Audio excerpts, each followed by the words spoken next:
Assalamualaikum warahmatullahi wabarakatuh. Selamat pagi anak-anakku. Senang sekali kita dapat berjumpa kembali dalam video pembelajaran di kelas 3, tema 2, subtema 1, membahas tentang dongeng. Bersama saya, Ustadz Anggi Duprahitno. Mari kita belajar bersama, diawali dengan bacaan basmalah. Bismillahirrahmanirrahim. Oh iya, yuk siapkan alat tulisnya untuk mencatat materi hari ini.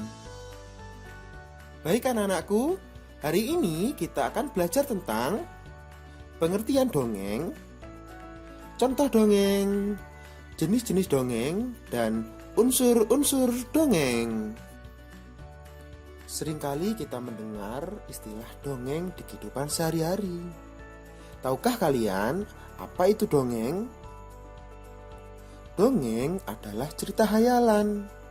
Umumnya bercerita tentang kehidupan pada zaman dahulu kala. Dongeng juga memiliki pesan yang akan disampaikan, yaitu seringkali dinamakan dengan amanat cerita. Tokoh yang ada dalam dongeng bisa manusia, bisa hewan, atau tumbuhan. Dongeng yang terkenal di Indonesia yaitu banyak sekali. Salah satunya yaitu Malin Kundang dan Sang Kuryang. Pernahkah kalian mendengar dongeng tersebut?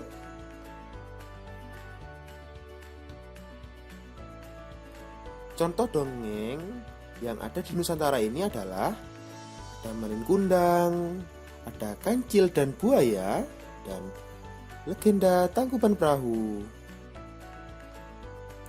Nah, selanjutnya kita akan mempelajari tentang jenis-jenis dongeng. Jadi, dongeng itu dibagi menjadi 5. Yang pertama adalah mite, legenda, fabel, parabel, dan hikayat. Jenis dongeng yang pertama adalah mite. Mite adalah dongeng dengan latar belakang sejarah yang mengandung hal-hal ajaib dan dianggap suci. Contohnya yaitu dongeng Nyi Roro Kidul. Dongeng Nyi Roro Kidul ini adalah dongeng yang diyakini mengandung hal-hal ajaib atau dianggap suci oleh masyarakat Jawa.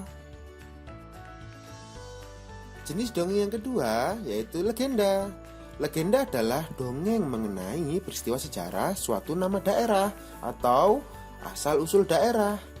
Contohnya yaitu legenda Surabaya dan legenda Banyuwangi. Legenda Surabaya adalah dongeng yang menceritakan dua tokoh, yaitu Suro dan Boyo. Suro sebagai ikan hiu, sedangkan Boyo sebagai buaya. Pada cerita ini diceritakan bahwa kedua tokoh ini sering bertengkar karena memperebutkan daerah kekuasaan. Pada akhirnya si Suro menggigit ekor Boyo, sedangkan si Boyo menggigit ekor Suro. Akhirnya daerah pertempuran kedua hewan ini dinamakan dengan Surabaya. Jenis dongeng yang ketiga yaitu fabel. Fabel adalah dongeng yang tokohnya adalah hewan dan menceritakan tentang kehidupan mereka. Contoh dongeng yang berjenis fabel yaitu kisah Kancil dan Buaya, kisah Kancil dan Kerbau. Yang keempat adalah parabel. Parabel adalah kisah-kisah yang bertujuan untuk menyampaikan ajaran agama atau pesan moral. Contoh dongeng yang berjenis parabel yaitu kisah Nabi dan Rasul. Jenis dongeng yang kelima yaitu hikayat. Hikayat adalah dongeng yang menceritakan kehebatan dan kepahlawanan seseorang. Contoh dongeng yang berjenis hikayat yaitu kisah Patih Gajah Mada di Kerajaan Majapahit.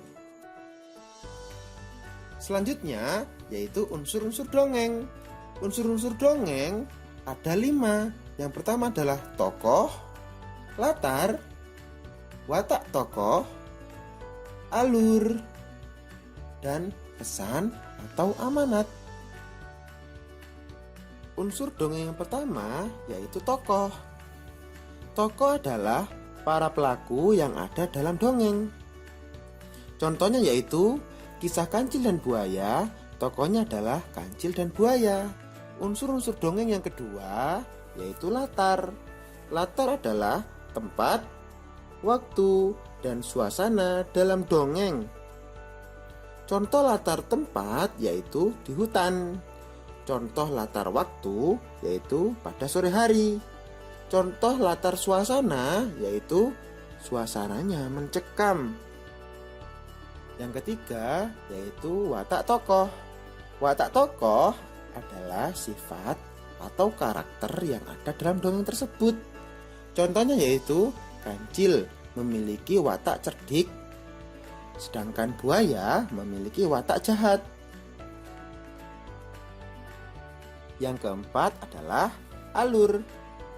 Alur adalah rangkaian peristiwa dalam dongeng. Contohnya yaitu dongeng ini memiliki alur maju, mundur, atau maju mundur. Unsur-unsur dongeng yang terakhir yaitu pesan atau amanat. Pesan atau amanat adalah pesan yang ingin disampaikan penulis dalam dongeng. Contohnya adalah pada dongeng Kancil dan Buaya memiliki pesan atau amanat seperti ini. Gunakanlah akal pikiranmu walaupun di saat paling sulit sekalipun. Karena masalah sesulit apapun pasti ada jalan keluarnya. Sekian pembelajaran pada hari ini. Mari kita akhiri dengan membaca hamdalah. Alhamdulillahirabbil alamin. Saya Ustadz Anggi Dwi Praitno mengucapkan terima kasih dan sampai jumpa. Wassalamualaikum warahmatullahi wabarakatuh.